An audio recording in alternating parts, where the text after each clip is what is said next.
नमस्कार दोस्तों, स्वागत है आपका दी इंफॉर्मेशन के एक और इंफॉर्मेटिव वीडियो में।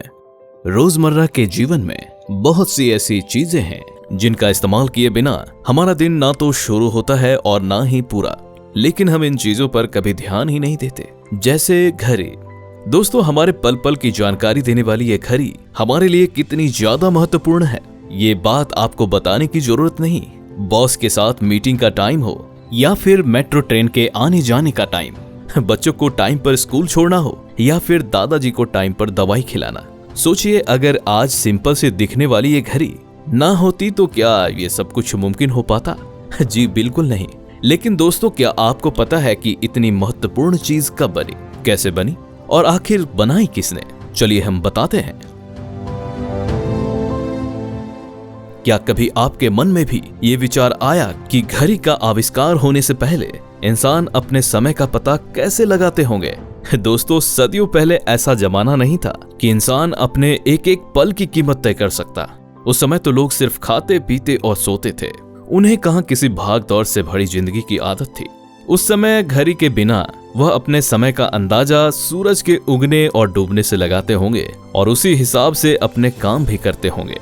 ऐसा भी कहा जाता है कि प्राचीन काल में लोग सूर्य की दिशा और गति से भी समय का अंदाजा लगाते थे। धूप घड़ियों का प्रचलन अत्यंत प्राचीन काल से होता आ रहा है, जिनमें आकाश में सूर्य के भ्रमण के कारण किसी पत्थर या लोहे के स्थिर टुकड़े की परछाई की गति में होने वाले परिवर्तन के द्वारा घड़ी या प्रहर का अनुमान किया जाता था। सूरज की रोशनी के आधार पर धूप घड़ी के कांटे की परछाई जहां नजर आती थी वही समय माना जाता था और ये तरीका काफी सटीक माना जाता था। लेकिन जब कभी आसमान में बादल आ जाते तो ये तरीका काम ही नहीं करता था और इसी के चलते आविष्कार हुआ जल घड़ी का, जिसका श्रेय चीन को जाता है, जहां पर सुसंग नामक व्यक्ति ने जल घड़ी बनाई थी। लेकिन इसके बाद धीरे धीरे ये बाकी देशों में पहुंच गई।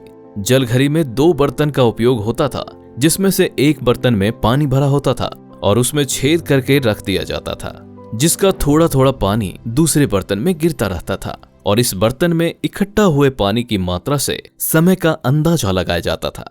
आपको बता दें कि उस समय बहुत से देशों में ऐसी ही जल घड़ी का प्रयोग होने लगा। धीरे धीरे करके इनमें अंक और घंटी भी जोड़ी गई। आज से लगभग 2500 वर्ष पहले प्राचीन यूनान में ऐसी पानी की घड़ी देखने को मिलती थी, जिनमें बड़े बड़े घंटे भी होते थे जो पानी का लेवल पूरा होते ही बच जाया करते थे। उस समय इनकी खोज को काफी बड़ा आविष्कार माना गया था।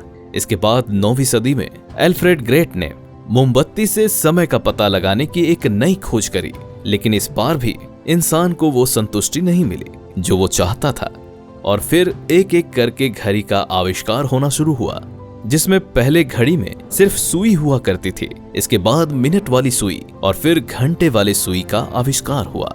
लेकिन इस बात पर काफी बहस होती रही है।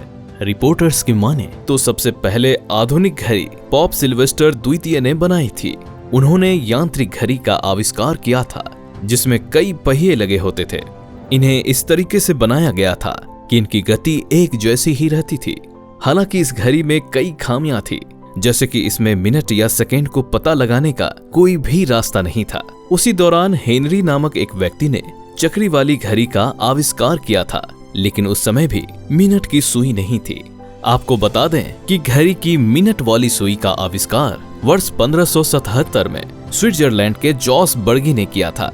उनसे पहले जर्मनी के न्यूरमबर्ग शहर में पीटर हेलेन ने ऐसी घड़ी बना ली थी, जिसे एक जगह से दूसरी जगह ले जाया जा सके, क्योंकि इससे पहले घड़ियां सिर्फ किसी सार्वजनिक स्थान पर ही हुआ करती थी और उन्हें एक जगह से दूसरी जगह ले जाना नामुमकिन था।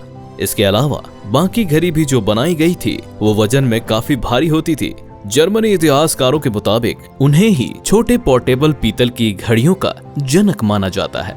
कुछ देशों में आज भी इन्हें ऑफिशियल तौर पर घड़ी का आविष्कारक कहा जाता है। इसके बाद साल 1675 में स्पाइरल स्प्रिंग का उपयोग घड़ी को बनाने में हुआ, जिससे इसका वजन और भी कम हो गया और समय को मापने के तरीके में भी परिवर्तन देखने को मिलने लगा, क्योंकि अब ऐसी घड़ी बनने लगी थी जिसमें मिनट ही नहीं बल्कि पल पल की गणना भी की जा सकती थी। इसके बाद तो घड़ी में कई परिवर्तन होते गए और अब लोग इसे जेब में लेकर भी घूमने लगे। वर्तमान में हम जो घड़ी पहनते हैं वैसी पहली घड़ी फ्रांसीसी गणितज्ञ और दार्शनिक ब्लेज पास्कल ने बनाई थी। इन्होंने ही कैलकुलेटर जैसी उपयोगी चीजों का भी आविष्कार किया था। लगभग 1650 के आसपास ब्लेज पास्कल ने एक रस्सी से इस घड़ी को हथेली में बांध लिया ताकि वो काम करते समय घड़ी को देख सकें, और बस तभी से घड़ी को साथ लेकर चलने का दौर भी शुरू हो गया था। देखते ही देखते घड़ी रईसों की शान बन गई। आम आदमी इसे खरीद पाने में सक्षम नहीं थे। अमीर लोग ही इन महंगी घड़ियों को खरीदते थे। लेकिन समय का चक्र ऐसा घूमा कि घड़ी एक आम चीज बन गई और हर गली बाजार में बिकने भी लगी। आजकल तो ऐसी ऐसी घड़ियां आने लगी हैं जिनकी कल्पना भी कभी किसी ने नहीं करी थी। इन घड़ियों में ऐसी टेक्नोलॉजी होती है जो आपकी कलाई पर बंधने के बाद आपके हृदय की गति, आपका पल्स रेट, आपके चलने के कदम आदि भी बता देती है। दोस्तों, अगर हम जाते जाते ये कहें कि घड़ी मानव द्वारा किए गए सबसे महत्वपूर्ण आविष्कारों में से एक है, तो ये कहना बिल्कुल भी गलत नहीं होगा। आज इसी की बदौलत हमारी जिंदगी सही तरीके से चल रही है और आने वाले समय के अंत तक चलती रहेगी। इसी के साथ ये वीडियो समाप्त होता है। दोस्तों, जाने से पहले अगर आज का वीडियो आपको पसंद आया हो तो इसे लाइक और शेयर अवश्य कीजिएगा।